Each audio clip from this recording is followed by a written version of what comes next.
नमस्कार, आप देख रहे हैं द पब्लिक वर्ल्ड। मैं सुभाष चौधरी हूं। हरियाणा सरकार ने आज डेवलपमेंट चार्ज इंक्रीज संबंधी इंस्ट्रक्शन को वापस ले लिया है। मैंने 3 दिन पहले सबसे पहले द पब्लिक वर्ल्ड के माध्यम से ही आपको यह जानकारी दी थी और इस खबर को हमने ब्रेक किया था। उसके बाद पूरे प्रदेश में लोगों में इसका विरोध देखने को मिला था।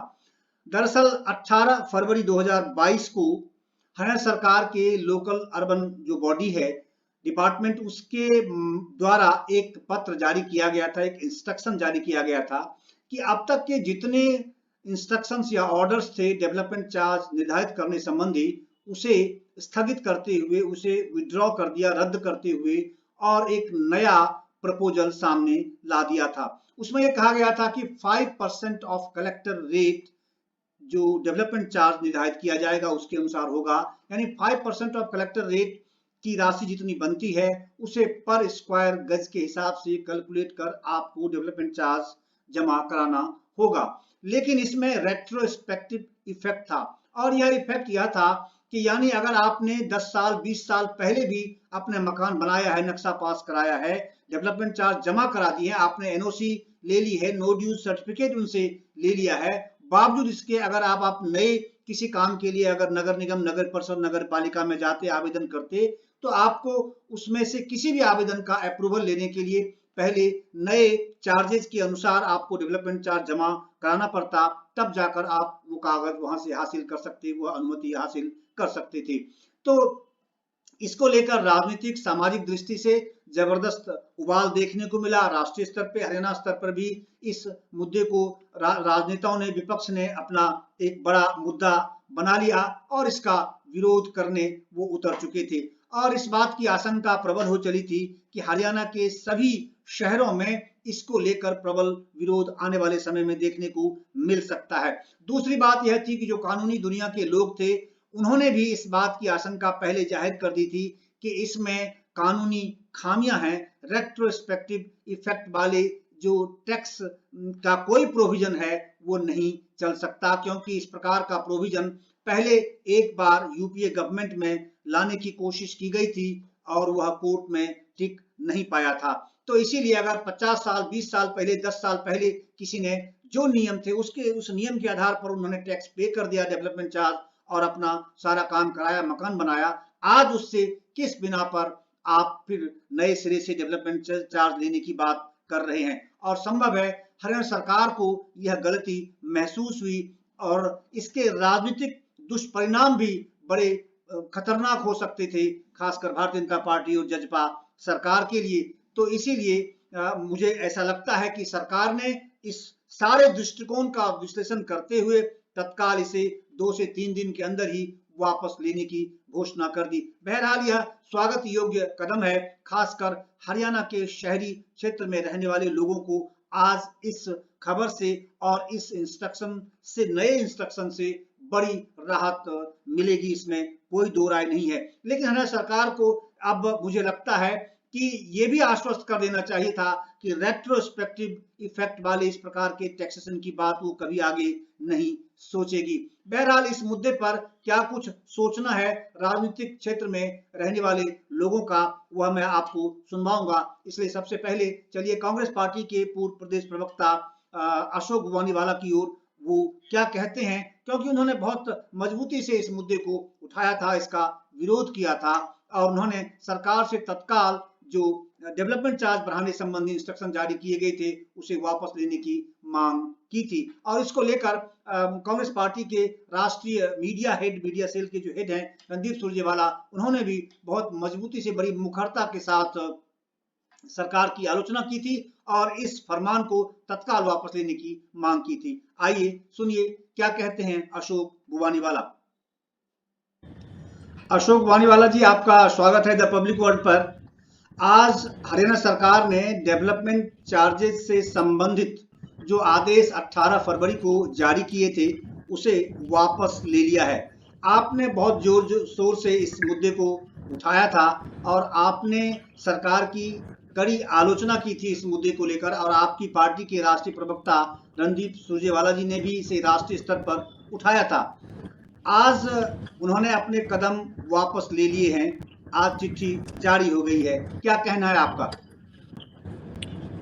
मैं ये कहूँगा कि ये जनता की जीत है और इसमें जिस तरह की नासमझी सरकार ने की है, जी बिना किसी सोच के, बिना किसी समझ के किसी को भी आप तत्काल कोई भी कानून लागू करके जनता की जेब से पैसा निकाल लेना, ये कोई अच्छी बात नहीं है।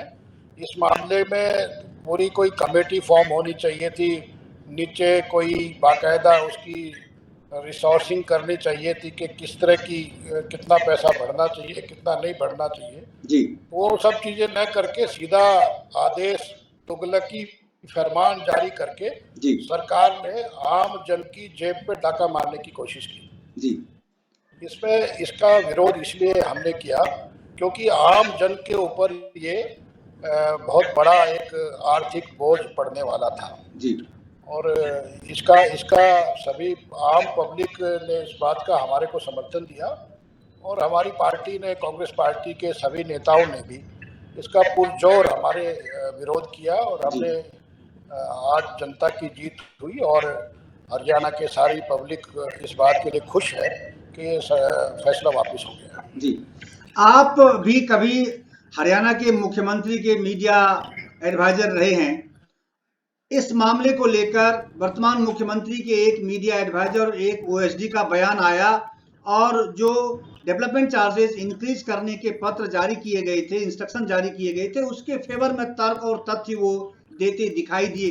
क्या आपको लगता है कि सरकार में अनुभवहीनता है या फिर जानबूझकर बिल्कुल सोच समझ करके ये फैसला लिया गया था और उनको लग रहा था कि शहरी क्षेत्र में जो लोग हैं वो आंदोलित नहीं होंगे, ये मुद्दा राजनीतिक नहीं बनेगा?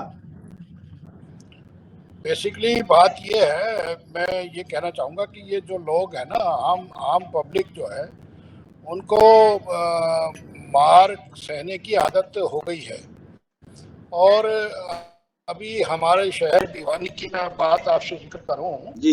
हमारे यहाँ 2 बार ही पानी आता था नल में जी। एक बार ही सुबह 5 बजे पानी आता था, एक बार शाम को 4 बजे पानी आता था जी। और सडनली हरियाणा की सरकार ने, भिवानी के पब्लिक हेल्थ डिपार्टमेंट ने निर्णय ले लिया और पानी एक टाइम शुरू कर दिया जी। एक भी व्यक्ति ने आवाज नहीं उठाई जी। तो आज हमारी आदतें जो है बदल गई हैं। हर आदमी अपने आप में मस्त इतना है कि हमारे ऊपर जो भी कुछ प्रहार हो जाए, गवर्नमेंट कुछ भी लागू कर दे, कोई चू नहीं करता, जिसकी वजह से सरकार मनमाने जो है कदम उठाती रहती है। जी। ये भी उसी का परिणाम है कि सरकार ने सोचा कि हम लागू कर दें, कोई चू नहीं करेगा और ये एग्जीक्यूट हो जाएगा। लेकिन हमारे कांग्रेस पार्टी के सभी लोगों ने, जागरूक लोगों ने आम आदमी तक ये बात पहुंचाई और आम आदमी को इस बारे में संज्ञान में आया और सबने इस बात का विरोध किया। जी। तो ये एक अब जो है वो तोड़ने की कोशिश हमने की। जी।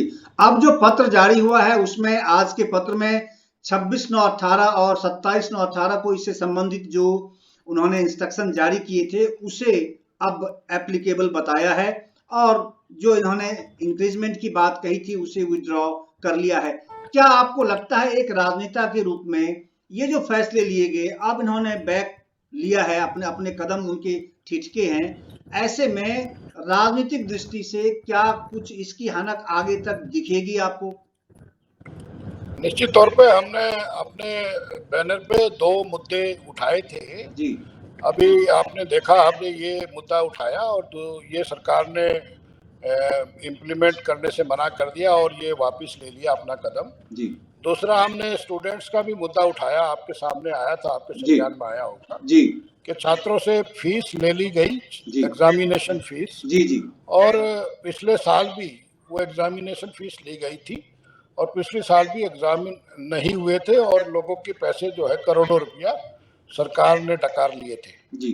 और इस वर्ष भी ऐसा होने वाला था, लेकिन हमारे संज्ञान में आया, हमने इस मुद्दे को उठाया और हरियाणा की सरकार ने तुरंत इस बात के लिए मान लिया कि वो फीस हम वापस करेंगे। आज एजुकेशन बोर्ड के से जी हाँ, जो बिल्कुल। चेयरमैन है, जी। उन्होंने इस बात की घोषणा की। तो बिल्कुल मैं ये कहना चाहूँगा जागरूक लोगों से, हरियाणा के जागरूक लोगों से, आपके चैनल के माध्यम से, जी कि जो इस तरह की घटनाएं घटती हैं उस पे संज्ञान ले और उसके ऊपर जो विरोध की बात है वो विरोध करें। विरोध इस तरह से नहीं कि अभी हमने कोई पार्टी का विरोध करना है या किसी सरकार का विरोध।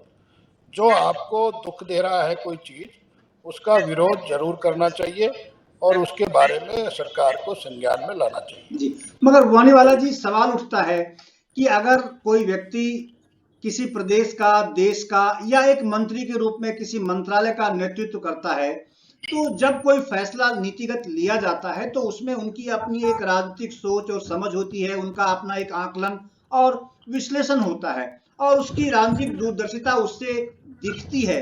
क्या इस मामले में आपको लगता है कि उस प्रकार से कुछ वैसा विश्लेषण नहीं किया गया उन्हें, या उनको इस बात की आशंका या उन्हें ये समझ नहीं थी कि ये राजनीतिक दृष्टि से ये दुष्परिणाम दे सकते हैं उनके लिए? मैं ये समझता हूँ कि राजनीतिक दृष्टिकोण से और मानवता के दृष्टिकोण से राजनेता अपनी सीट पर बैठते हैं, जी जब वो शपथ लेते हैं तो उस समय भी इस बात को दोहराया जाता है कि हम सरकार के अंदर बैठेंगे लेकिन पब्लिक के इंटरेस्ट में काम करेंगे। जी मैं समझता हूं कि जो भी मंत्री स्थानीय निकाय के हैं, जी उन्होंने इस बात का बिल्कुल भी अनुभवहीन, जिसको मैं कहूं कि ये कदम उन्होंने उठाया है। जी इस तरह की बात उनको सोचनी चाहिए, समझनी चाहिए। और जो अधिकारी लोग भी अगर उनको इस तरह की बात समझाते हैं तो भी मैं समझता हूं कि मंत्री को इसमें दखल देना चाहिए और मंत्री को दखल देके इस बात को रोकना चाहिए कि इसके क्या परिणाम निकलने वाले हैं और कितने लोगों को नुकसान होने वाला है। जी तो मेरा ये निवेदन है कि हरियाणा की सरकार से भी और स्थानीय निकाय के मंत्री से भी कि वो इस तरह के कदम उठाने से पहले वो कम से कम सोचे समझे और उसके बाद आगे निर्णय लें। बिल्कुल। बहुत बहुत धन्यवाद अशोक वानीवाला जी, आपका बहुत बहुत शुक्रिया द पब्लिक वर्ल्ड के साथ जुड़ने के लिए और अपनी प्रतिक्रिया बिल्कुल स्पष्ट तरीके से देने के लिए आपका बहुत बहुत धन्यवाद। आइए अब आपको सुनवाता हूं कुलभूषण भारद्वाज, जो डिस्ट्रिक्ट बार एसोसिएशन गुरुग्राम के पूर्व प्रेसिडेंट हैं और कानूनी दुनिया के प्रतिनिधि हैं, वो इस मामले पर क्या कुछ कहते हैं, सुनिए। कुलभूषण भारद्वाज जी, आपका स्वागत है द पब्लिक वर्ल्ड पर। आज हरियाणा सरकार ने, जो अर्बन लोकल बॉडी डिपार्टमेंट है, उनकी ओर से एक चिट्ठी जारी हुई और उस चिट्ठी में साफ साफ शब्दों में ये कहा गया है कि जो डेवलपमेंट चार्ज से संबंधित इंक्रीज करने के लिए गत 18 फरवरी को जो चिट्ठी जारी की गई थी, जो इंस्ट्रक्शन जारी किए गए थे, उसे उन्होंने इमीडिएट इफेक्ट से वापस ले लिया है और उसमें यह भी कहा है कि 26/9/18 और 27/9/18 को जो इसके संबंध में पहले रेट निर्धारित किए गए थे, जो लेटर इंस्ट्रक्शन जारी किए गए थे, वही प्रभावी रहेंगे। क्या कारण रहा? क्या लोगों के दबाव में आकर हरियाणा सरकार ने इसको वापस लिया या फिर उन्हें अपनी गलती महसूस हुई? क्या कहना है आपका? सुभाष जी, जो लोग वाताकुलीन ठंड गर्म कमरे में बैठकर निर्णय लेते हैं जी, और मुझे बड़ा आश्चर्य है कि माननीय मुख्यमंत्री जी के जो सलाहकार हैं जी, जो उनको सलाह देते हैं, ये पहला प्रकरण नहीं है कि जो आदेश करने के बाद वापस लिया गया हो। जी, इससे पहले भी अनेकों ने ऐसे निर्णय रहे हैं माननीय मुख्य सरकार की तरफ से जी, कि जो तुरंत प्रभाव से जिनका नोटिफिकेशन जारी हुआ और वो कुछ समय बाद वापस ले लिए। जी, ये इस बात को दर्शाता है कि जो माननीय मुख्यमंत्री जी के सलाहकार हैं वो जमीनी स्तर पर कहीं पर नहीं है। जी, वो जनमानस के जो पीड़ा है, जो जनमानस चाहता है, जो जनमानस की भावनाएं हैं, उनके अनुकूल काम ना करके और केवल चापलूस और चाटुकारिता के माध्यम से मुख्यमंत्री जी की नजर में जी, अपने आप को अच्छा बताने का प्रयास करते हैं। यह निर्णय की वापसी इस बात का स्पष्ट प्रमाण है। जी। कुलभूषण जी, आप बार एसोसिएशन डिस्ट्रिक्ट गुरुग्राम के आप प्रधान रहे हैं एक वरिष्ठ वकील के रूप में आप जाने जाते हैं और राजनीतिक दृष्टि से भी बेहद सक्रिय रहते हैं। क्या आपका ये मानना है एक कानून की दुनिया के प्रतिनिधि के रूप में कि सरकार को ये महसूस हुआ कि ये इंस्ट्रक्शन गलत है, अतार्किक है और रेट्रोस्पेक्टिव इफेक्ट की दृष्टि से टैक्सेशन के मामले में आप कैसे इंस्ट्रक्शन जारी कर सकते हो? क्या हाईकोर्ट में इनकी किरकिरी हो जाती? क्या इस प्रकार की आशंकाओं के कारण से इन्होंने अपने कदम वापस लिए? मैंने कहा ना कि जो शासक और प्रशासक है जी वो जनता के हित के लिए और जनता के लिए काम करता है जी। लेकिन दुर्भाग्य ये है, मैंने जैसा आपसे कहा कि आपने तुगलकी फरमान जारी कर दिया। क्या आपने अभी 100 गज के प्लाट के ऊपर 50,000 रुपए देने पड़ेंगे जी। एक गरीब आदमी कैसे किस प्रकार से कहां से प्रयास करके और 100 गज का प्लाट गुरुग्राम में लेता है जी और उस पर आप 50,000 रुपए पेनल्टी उस पर डालते हैं कि 50,000 रुपए देने पड़ेंगे जी।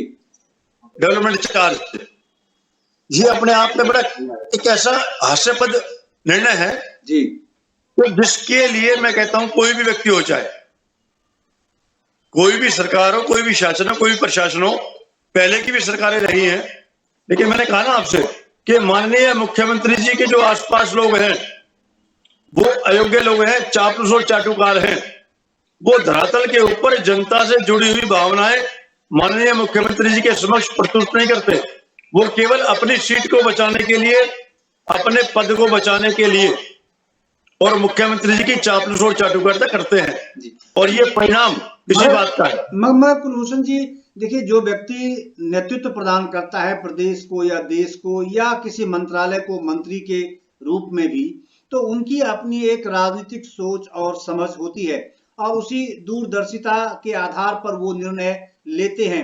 क्या उनको इस बात का एहसास नहीं था कि 5% ऑफ कलेक्टर रेट अगर हम निर्धारित करेंगे, ये तो हर 6 महीने में कलेक्टर रेट आप निर्धारित कर दें, रिवाइज कर दें और ऑटोमेटिक वो रेट बढ़ते जाएंगे, तो इसके राजनीतिक दुष्परिणाम हो सकते हैं। ये आकलन बिल्कुल भी उनके नजर पे नहीं आया। मैंने कहा ना, उन्होंने सरकार के प्रति आम जनमानस की जो पीड़ा है जी, आम जनमानस के प्रति जो आक्रोश है, उसको ना देखकर केवल और केवल अपने पद को बचाने के लिए और मुख्यमंत्री जी की चापलूसी और चाटुकारिता करने के लिए इस निर्णय का स्वागत किया और मुख्यमंत्री जी को इस बात के लिए प्रेरित किया कि आप जो आदेश कर रहे हो बिल्कुल ठीक है जी। मैंने लिखा। इस संबंध में उनके एक ओएसडी और एक मीडिया सलाहकार का बयान आया और ये जो ऑर्डर जारी किए गए थे 18 तारीख को, उसके फेवर में तथ्य और तर्क दिए गए कि पहले भी ऐसे रिवाइज, ठीक है रिवीजन तो होते हैं, टैक्सेशन स्वाभाविक है, जनता के दिए हुए पैसे से ही प्रदेश और देश चलता है, लेकिन उसका एक तर्क होता है, एक आधार होता है और एक व्यावहारिक दृष्टिकोण अपनाया जाता है कि आप किसी को जबरन इस प्रकार की ऐसे हथौड़ा मार दें कि वो जीवित ही ना रहे अगला टैक्स देने के लिए।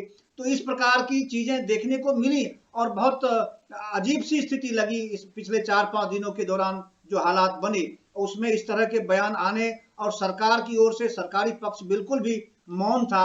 ना तो राजनीतिक दृष्टि से उनकी पार्टी के प्रवक्ता ने कोई ऐसी बात की, ना सरकार की ओर से कोई इस तरह की बातें आई, केवल उनके ओएसडी और एक मीडिया सलाहकार इसको पूरी तरह से इसकी वकालत करते हुए दिखे। आपसे एक अंतिम सवाल कि क्या आपको लगता है कि ये निर्णय तो इन्होंने वापस ले लिए, लेकिन लोगों में जो मन में एक विरोध पैदा हुआ भारतीय जनता पार्टी और इस सरकार के प्रति, क्या उसकी हनक अब दब जाएगी या लोग इसको गांठ बनाकर रखेंगे कि आने वाले समय में हम ये दिखाएंगे, खास करके क्योंकि नगर पालिका नगर परिषद के चुनाव होने वाले हैं बहुत जल्दी, मुझे लगता है संभवतः अप्रैल में संभवतः चुनाव होंगे जिस प्रकार के संकेत मिल रहे हैं।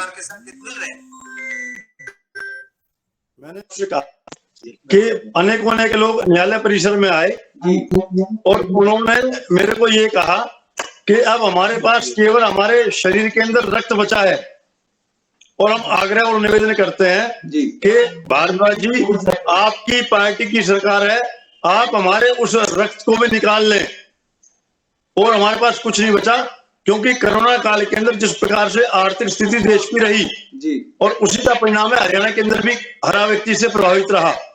तो कहने का तात्पर्य यह है कि जनता की जो नब्ज है, जनता की जो पीड़ा है, जनता का जो आक्रोश है, निश्चित रूप से माननीय मुख्यमंत्री जी तक ये बात मेरे जैसे जो बागी कार्यकर्ता है उन्होंने पहुंचाई होगी, और उसका परिणाम ये रहा कि माननीय मुख्यमंत्री जी को हरियाणा की सरकार ने इस निर्णय को वापस लिया। चलिए, धन्यवाद आपका बहुत बहुत कुलभूषण जी, हमसे जुड़ने के लिए द पब्लिक वर्ल्ड पर बहुत बहुत आपका धन्यवाद, बहुत बहुत धन्यवाद। शुक्रिया सर, शुक्रिया। हरियाणा सरकार की ओर से आज नए इंस्ट्रक्शन जारी करने के मामले पर मैंने रमन मलिक भारतीय जनता पार्टी के प्रदेश प्रवक्ता से बातचीत की। सुनिए उन्होंने क्या कुछ कहा, कैसे उन्होंने सरकार को डिफेंड किया और एक तरह से व्याख्या दी कि आखिर यह गलती कैसे हुई थी और सरकार ने इस गलती को दुरुस्त करने की दिशा में क्यों कदम उठाए। रमन मलिक जी, आपका स्वागत है द पब्लिक वर्ल्ड पर।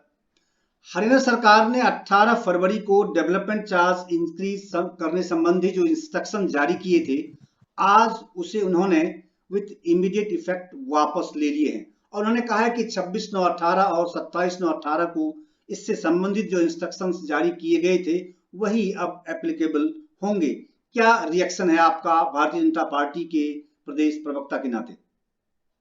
देखिए, मैं ये समझता हूं सरकार ने तुरंत प्रभाव से एक प्रोसीजरली एग्जीक्यूटेड नोटिस को जी, जिसको कि संबंधित अधिकारियों को ध्यान से देखना चाहिए था जी, जो मेरे को लगता है कि उन्होंने कहीं ना कहीं एरर करा है in decision ji, and in understanding that retrospectively आप किसी चीज को इम्प्लीमेंट करें तो वो उचित नहीं रहती जी।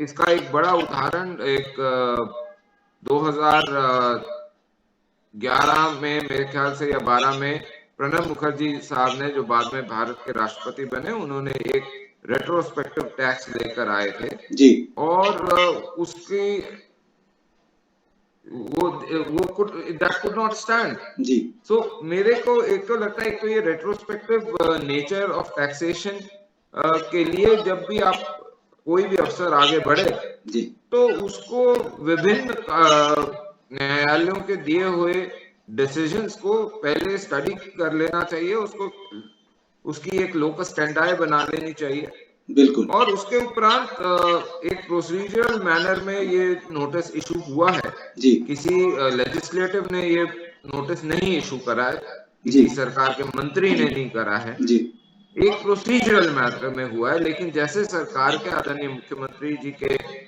संज्ञान में, कमल गुप्ता जी के संज्ञान में ये विषय आया, जी, उन्होंने तुरंत प्रभाव से इसकी जांच करके इसको तुरंत ये कहा है कि इसको निरस्त करा जाए, इस ऑर्डर को, और वापस लिया जाए।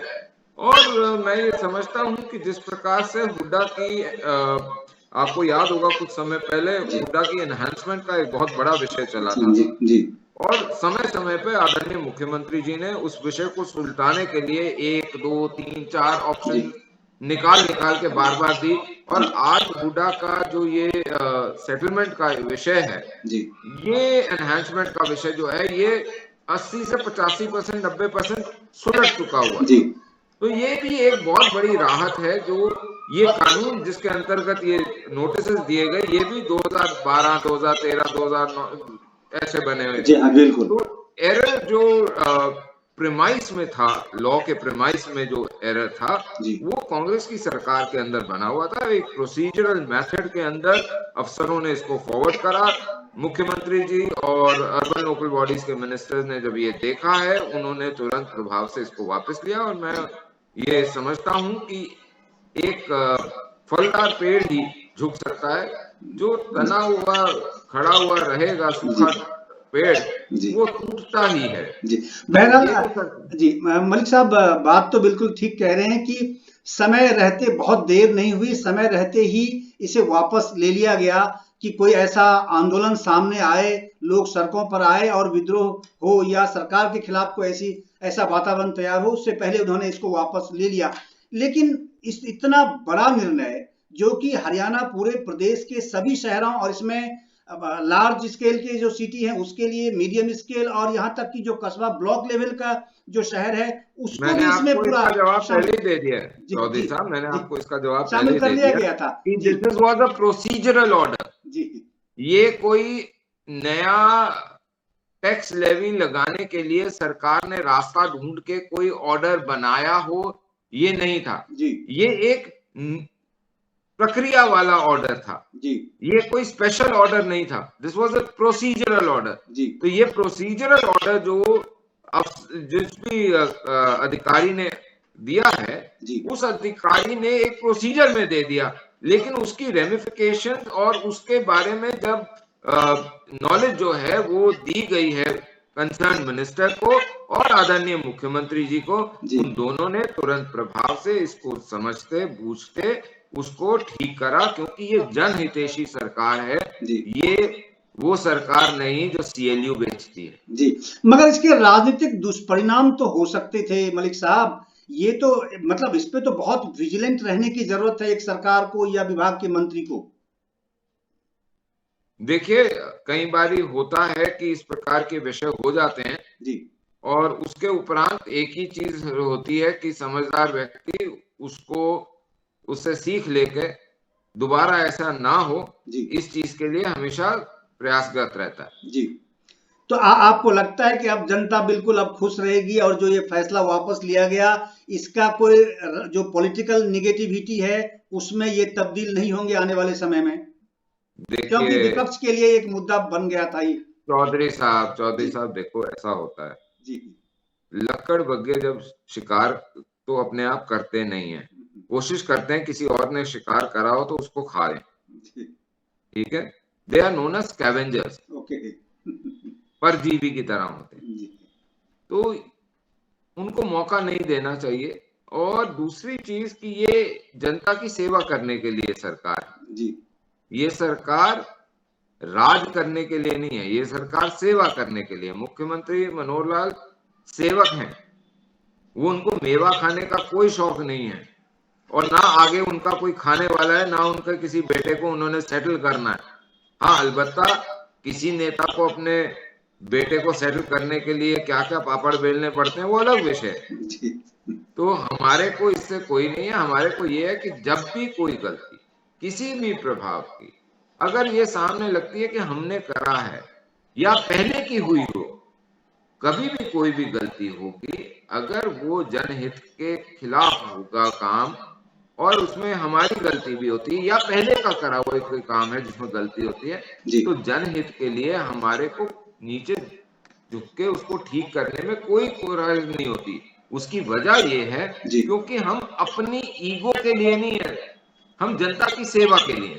तो ईगो पे जीने वालों को इस चीज का ध्यान रखना पड़ता है कि वो तने रहेंगे पेड़ की तरह, और हम हैं कि हमारे फल इतने हैं कि जिसका मन चाहे वो पत्थर मार के फल भी तोड़ दे, फिर भी हम उसको छानो दे।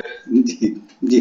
मगर रमन मलिक जी, इसी उम्मीद के साथ जनता ने भारतीय जनता पार्टी को पहले 5 वर्ष फिर दोबारा भी मौका दिया, तो एक सत्ताधारी पार्टी के प्रवक्ता के रूप में और बहुत ही वोकल प्रवक्ता के रूप में क्या आप जनता को आश्वस्त कर सकते हैं, हरियाणा की जनता को, कि आने वाले समय में इस प्रकार के निर्णय अब जनता पर नहीं थोपे जाएंगे? जनता के लिए जी सरकार काम करती है, क्योंकि जो पैसा सरकार के पास आता है वो जनहितकारी कार्यों में ही लगता है। जी कोई अपनी संपत्ति बनाने के लिए ये सरकार नहीं चलती, ना ही कोई स्कैम करती है। तो ये सरकार तो हर वो काम करेगी जिसमें अंत्योदय हो और जिसमें दरिद्र नारायण का, वंचित का, शोषित का, पीड़ित का भला हो, महिलाओं का भला हो, उसके बाद हमारे बच्चों का भी भला हो। हम उस कार्य पे चलते हैं, उस पद्धति पे चलते हैं।